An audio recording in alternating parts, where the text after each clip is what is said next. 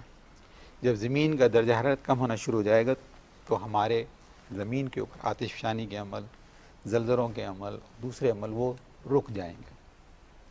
پھر جو ایک میں نے پروسیس بتایا تھا sea floor spreading phenomena mid oceanic ridge areas میں، وہاں پر جب کیا ہو، اگر یہ جس کو کہتے ہیں کہ وینٹنگ پروسیس جو ہے، اسٹیم وینٹنگ، جو میگما کے ساتھ جو بخارات بھی اس ایریا سے اوپر جب نکل کے آئیں گے تو وہ نکلنا بھی درجہ حرارت کی کمی کی وجہ سے کم ہو جائے گا.